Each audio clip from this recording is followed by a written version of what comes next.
So yes, this one is gonna be about rear disc maintenance, and also if you need to change, and if you're changing, what all you can clean, what all needs to be greased. So let's move on. Already tire removal has been covered. I'll be posting the link, and you would be requiring a 4 mm bit to remove the ABS sensor. So let's get this out. So that's out. Next up, this can be pried out. Yeah, needs cleaning. Anyways, and next up would be, this can come off now, this bracket. Let me untie this. And next we can, this is already falling. So next we need a plier just to get this cotter pin out. That's out of the way. This will push in this pin holding the pads. Again, this would be cleaned.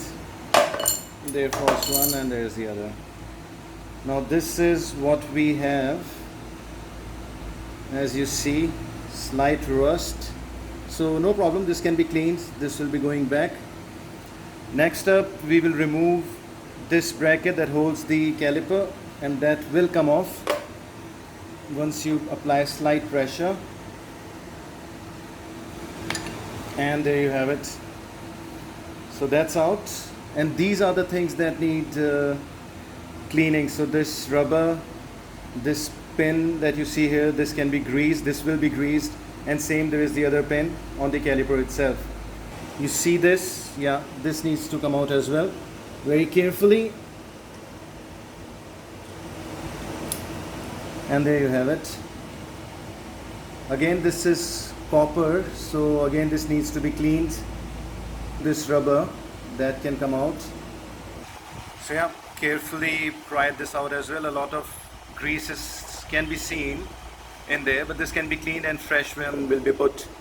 So this is separate. Now let me first of all just clean these parts, and this one will come off as well. This is quite easy.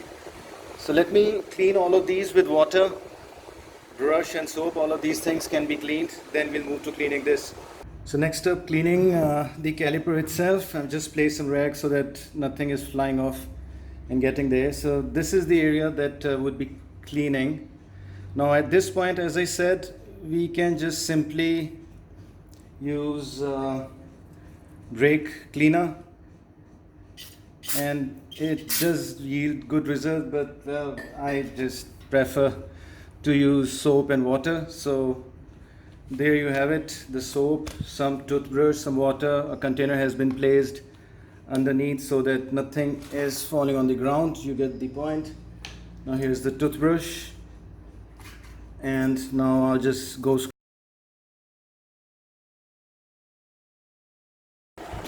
Now if you have used water, it would be a good idea to actually dry it. If you have an air compressor, pump it up, blow some air.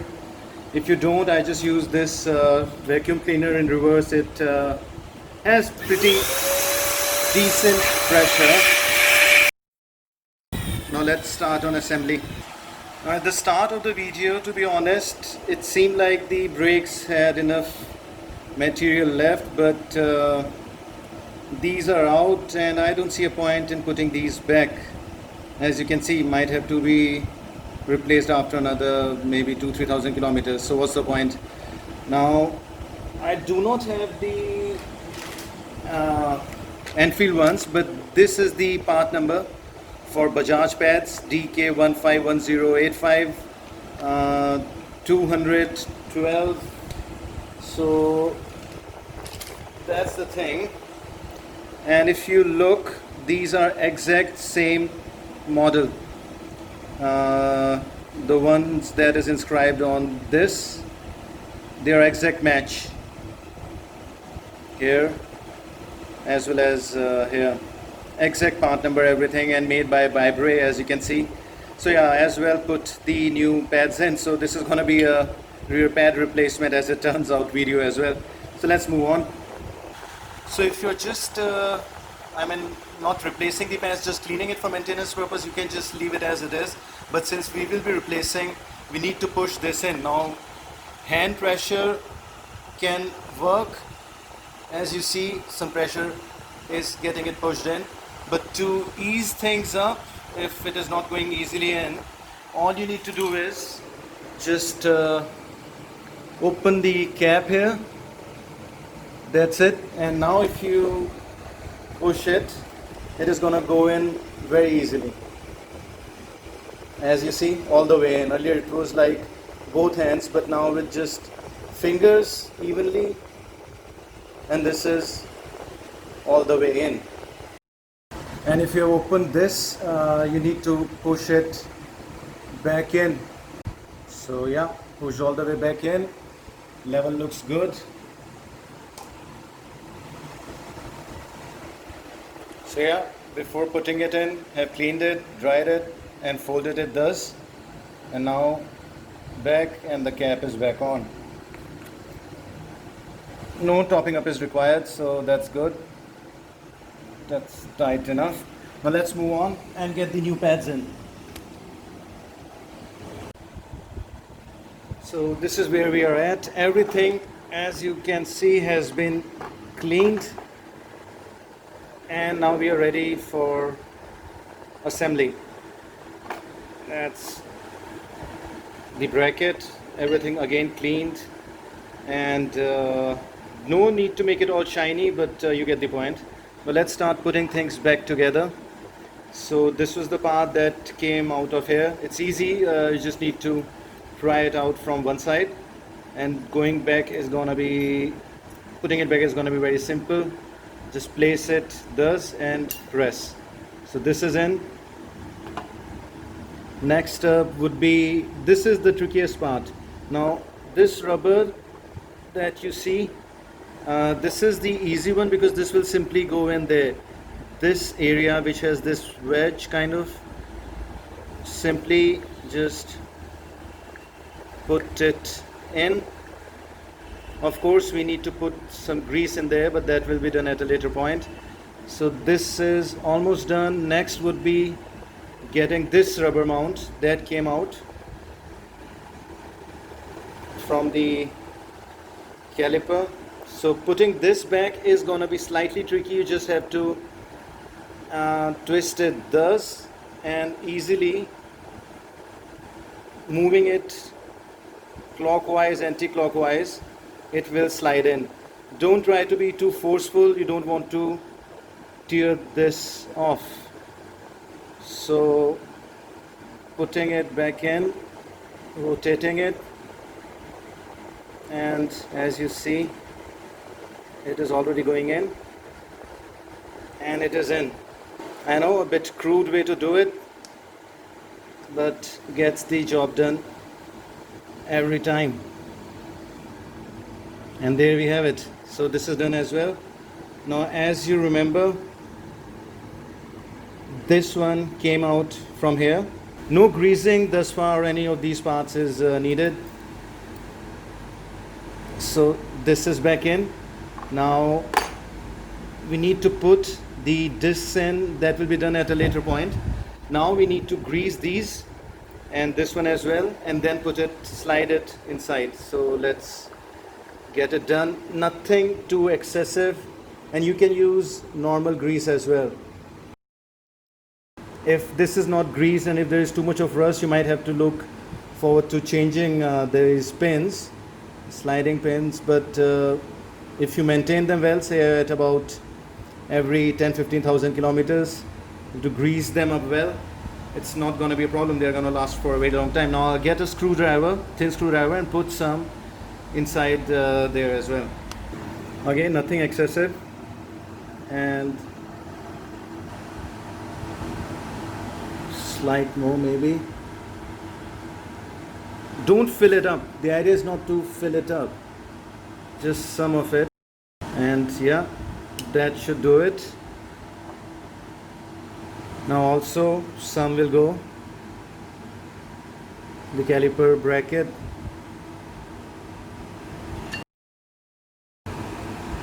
That should do it, as we have already greased the pins. Once they slide in, all is going to be good. Now everything has been greased and we are ready to move back. This is not to be greased. So the idea is anything that has a rubber covering means that the dust will not enter. So we can grease that. If you grease or oil this will just accumulate dirt and that will act as a grinding agent and you'll start having problems. So this has been cleaned and that is all you need to do. This is clean or good. Now to put it back, simply these two parts will go in. Need a better camera angle.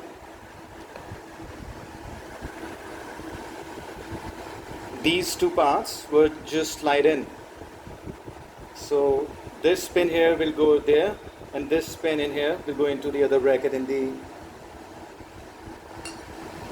and some grease will come out. We'll have to wipe that out later. So whatever grease you see outside, please at this point take a cloth and wipe it out. Like there is some, I don't see much here, but yeah, whatever there is, just wipe it out. So excess grease, as you can see, has been wiped, cleaned. Now all that is left is put the new pads in. Here we go. These are just gonna slide in. As you see on top there, that space that is there, that is for this only. This is gonna go in like this. Once it fits in, you get the point, and this one will attach there. So this space that you see, the disc will sit here. All that is needed to do now is insert the cotter pin, other pin, and then the cotter pin on it. Now there is going to be some spring effect because of that plate that was placed underneath this, so you might have to press it from the top and this will slide in thus. And then cotter pin that is going to go in just hand, and we are done. Last would be to attach the ABS sensor. Ideally there should be a second cotter pin. I'm not sure where I have lost it, but yeah, that has been tightened. I'll try and see if I can find one somewhere in the spares, but you get the point. So well, and now we are ready to move the assembly back on the bike, and the tire will go in. We'll just clamp all these hoses, no need for this now, and that's it. So I'll be ending the video here only. I have covered how to put the tire. As you can see, there is enough gap, so getting it in is not going to be a problem, but I need some work done on the tire as well. I need to change the tube. I had a puncture some time back and it's running on 100 mm 18-inch tube, so I think it's enough time since the wheel is out. I was just too lazy, so I'll be changing that, and then yeah, I'll be wrapping this up. So this was it. This is it. I hope you liked it. It was up to the satisfaction of many people, and again, thank you so much for all the support. I flipped. I seriously just flipped. I lost it. I should not have. I got dragged into the childish babble of someone, and that was the end result, that video, and I'm feeling bad now. I am just feeling bad, but thank you for all your support. Thanks a lot. Everything is put back in. This is about the brake. Now if you see, there is still some gap in the brakes, so once you have changed it, you have pushed the drum all the way back in, this is tight. Once you press this is gonna go all the way down, but eventually it will restore the pressure. Once that rubber that we had cleaned and pushed back in, it will just expand, compensating for the air, and we are back in. Brakes are working, and that's it. As you see, no gap. So yeah, everything has been done.